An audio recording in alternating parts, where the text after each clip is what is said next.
저항의 횃불 696년 봄. 그러나 영주는 아직도 꽁꽁 얼어붙은 겨울과 같았다. 주민들 대부분이 추위에 떨고 배고픔에 지쳐 나뭇잎을 따고 풀뿌리를 캤다. 이것으로라도 삶아 허기를 때우기 위해서였다. 3년째 가뭄으로 논밭이 타들어가고 있었다.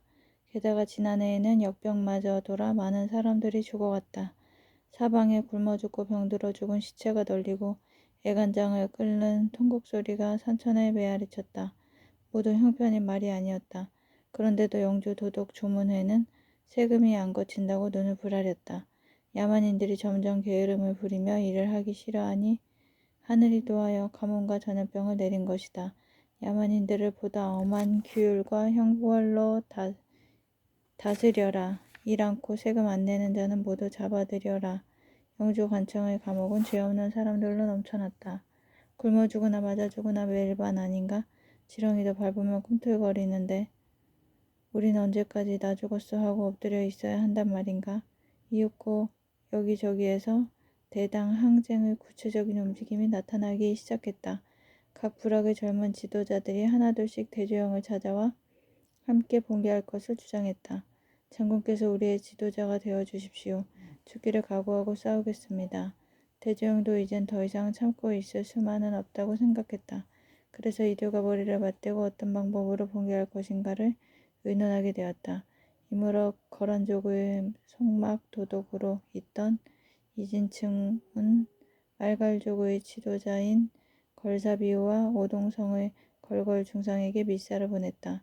거란족이 일어나 영주성을 공격할 터이니 힘을 합치자는 것이었다. 드디어 때가 이르렀다. 걸걸중상은 이진충의 제안을 받아들여 그동안 열심히 훈련시킨 1천여 명의 군사를 이끌고 출전한 준비를 서둘렀다. 그는 걸사비우의 말갈군과 연합하여 당나라를 공격할 생각이었다. 아버지가 출동을 한다는 전가를 받은 대주영도 영주에 있는 고구려 유민군을 조직했다. 그러던 어느 날 대주영은 가족을 모아놓고 이렇게 말했다. 이번에 거사는 우리가 모두 죽느냐 아니면 잃어버렸던 나라를 되찾아 자유롭게 살게 되느냐를 결정지을 운명의 큰 싸움이 될 것이다. 무예와 문예는 나를 따라 전쟁터로 나가고 호와 낭하는 삼촌과 함께 이곳 주민들과 가족을 책임진다. 우리가 만일 봉기에 실패하면 너희는 가족과 주민들을 데리고 오동성으로 가거라. 그곳에서 민병대를 조직하여 당나라 침략군을 대항토록 하라.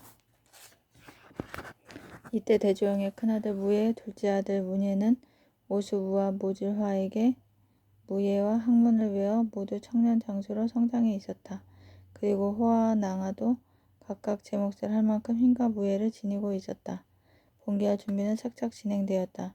대조영과 아버지 걸걸중상 그리고 말갈족 지도자인 걸사비우와 거란족의 우두머리 이진충 등은 서로 연락하며 일제히 봉기할 그날을 기다렸다. 5월 초하루가 밝았다. 이날은 영주 도독 조문회의 생일이었다. 영주의 유민들을 쥐어짜 재물들을 창고 그득 쌓아둔 조문회는 이번 생일을 가장 화려하고 거창하게 차려 자신의 부와 권력을 세상에 자랑하고 싶었다. 그래서 여섯 지방의 많은 벼슬아치와 부호들을 초청했다. 악공들이 음악을 연주하고 기녀들이 너울너울 춤추는 가운데 잔치가 한창 무르익고 있을 때 영주성의 동쪽 성문 앞으로 술통을 잔뜩 실은 마차 5대가 다가왔다. 도독님의 생신을 축하하여 요양 성주님께서 보내는 술입니다. 마차의 호위병은 이러면서 술통 하나에서 술을 퍼 수비병들에게 주었다. 예비로 2통 더 싣고 왔소이다. 한 잔씩 드시구려. 수비대장이 술을 마셔보니 맛이 기가 막혔다. 캬 술맛 한번 근사하구나. 도독께서 드실 귀한 술을 우리가 먹게 되다니 이거야말로 횡재로군 고맙소이다. 수비대장은 기분이 좋아서 아무 의심 없이 마차들을 통과시켰다. 성문을 통과해 한적한 곳에 이르자 마차가 정지했다. 그러자 마차에 실린 술통에서 무장한 병사들이 나왔다. 대조영의 민병 특공대였다. 특공대는 근처의 숲에 숨어 밤이 되기를 기다렸다. 조문회의 생일잔치는 밤이 깊도록 계속되었다. 자자 마음껏 마시고 진탕 놀아보자. 이 좋은 세상 마음껏 즐기는 거다. 핫핫핫. 술 취한 조문회는 기녀를 끌어안고 비틀비틀 춤추며 즐거워했다. 바로 이때였다. 영주성의 동문에서 갑자기 불길이 치솟았다. 술통에 숨어 들어왔던 대조영의 특공대가 행동을 시작한 것이다. 이 불길을 신호로 하여 성 밖에 숨어있던 민병들이 함성을 지르며 성을 공격했다. 성문은 이미 열려 있었기 때문에 이들은 성 안으로 거침없이 달려 들어갔다. 이와 때를 같이하여 북문을 공격한 것은 이진충이 이끄는 거란군들이었다. 그 뒤를 이어서 이북 지방의 습족과 난하 중류 지역의 해족 군사들이 따랐다. 이진충의 거란군은 성을 공격하는 장비까지 갖춘 수천 명의 훈련된 군사와 이에 합세한 수만의 민병으로 이루어져 있었다. 그 위세는 하늘을 찌를 듯했다. 이들에 의해 북문이 부서지고 거란군이 파도처럼 성을 덮쳤다. 와 사방에서 함성이 일고 불길이 치솟았다. 술에 취한 채 춤추던 조문회의 귀에도 함성이 들리고 하늘까지 태울 듯 치솟는 불길이 보였다. 저게 무슨 소리냐? 웬 불길이냐? 놀라 소리치는 조문회에게 숨이 턱에 닿은 채 달려온 무장이 다급한 정황을 보고했다.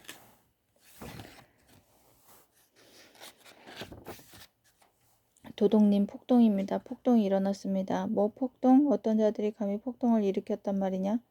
거란족과 발갈족 그리고 동이족까지 한 덩어리가 되어 폭동을 일으켜 성을 공격하고 있습니다.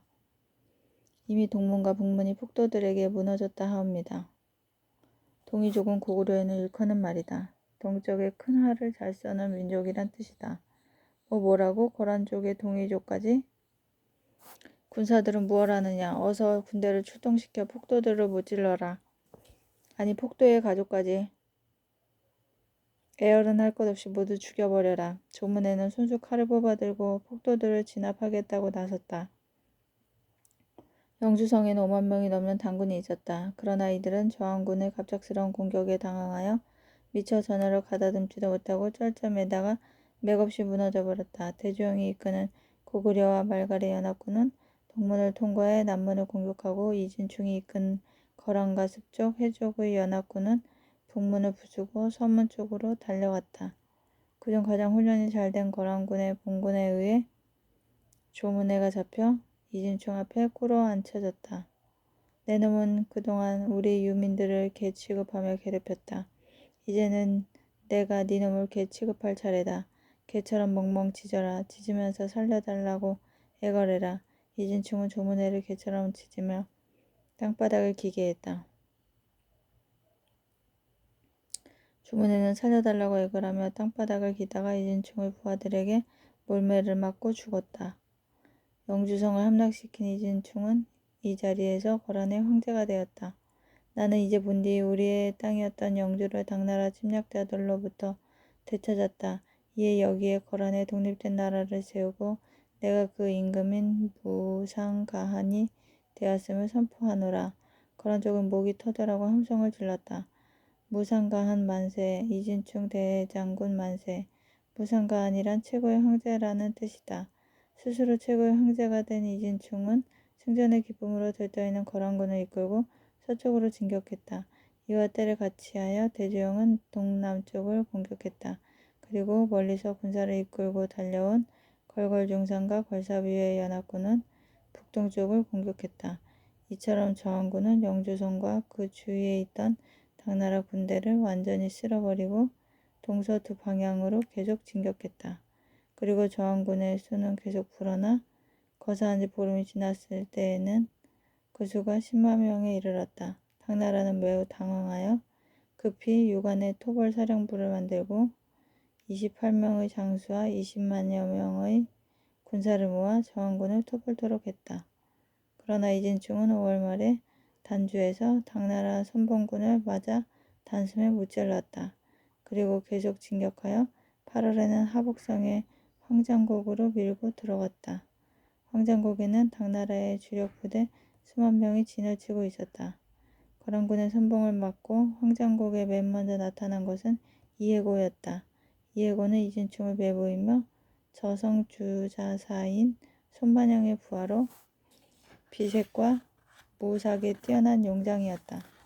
비삭은 말을 타고 달리면서 밧줄을 던져 적을 올가 당겨 잡는 무술이고 무삭은 기창으로 적을 질러 떨어뜨리는 무술이다. 당나라 겁쟁이들은 모두 나와서 무릎 꿇고 항복해라. 그렇지 않으면 모두 저승으로 보내주겠다. 이해군은 눈처럼 흰 백마에 앉아 창을 흔들며 당군을 약올렸다. 이에 당군의 장수 장현우가 뛰어나와 칼을 휘두르며 덤벼들었다. 이 오랑캐 놈이 감히 당나라 군대를 모욕하다니 단칼에 없애주겠다. 그러나 장현우는 이해고가 던진 비색에 올가매어 땅바닥에 나뒹굴고 말았다. 당군 장수 마인절이 동료를 구하려고 달려들었으나 그 역시 이해고의 무작에 허벅지를 다쳐 땅바닥에 나뒹굴고 말았다. 이해고는 재빨리 마인절의 허리춤을 잡아 옆구리에 끼고 한 손으로는 비색에 묶인 장현우를 끌며 거란군 진영으로 돌아왔다. 와 만세! 거란군의 자기는 하늘을 찌를 듯했고 당군은 겁을 집어먹었다. 결국 이날의 전투에서 당나라의 주력군은 거란군에게 거의 전멸당하고 하북성 일대도 거란족의 손에 들어갔다. 서부 전선에서 이진충의 거란군이 연승을 거두며 영토를 확장하고 있을 때 동부 전선의 고구려군과 말갈군도 싸움마다 승리하고 있었다. 영주의 동쪽과 북동쪽이 걸골중산과 걸사비에 탈환되고 영주의 동남쪽은 대종에 의해 탈환되었다. 대종은 기세를 올리며 영주 동남부의 여러 성들을 차례차례 탈환하고 9월에는 고성으로 진격했다. 고성은 영주 동남방 270리 지점, 지금의 대능하 하류에 있던 도시로 당나라가 고구려 땅을 지배하기 위해 평양에 세웠던 안동 도호부가 옮겨와 있었다. 고구려 침략의 상징인 안동 도호부를 쳐서 깨뜨리자 대종의 말이 떨어지기가 무섭게 오수부가 뛰어나가 성묘를 보고 외쳤다. 침략자의 계세는 냉큼 나아 고구려의 명장이신 오수부 어르신께 목을 바치거라. 안동 도호 배영규는 성문을 열고 장수 2명을 한꺼번에 내보냈다. 2명의 장수는 오수부를 앞뒤에서 공격했다. 그러나 그들은 서너 번 헛된 칼질만 하다가 오수부가 한 번 번뜩인 칼날에 둘 다 목이 떨어지고 말았다. 오수부 장군 만세! 고구려군은 드높은 함성을 지르며 좋아했다.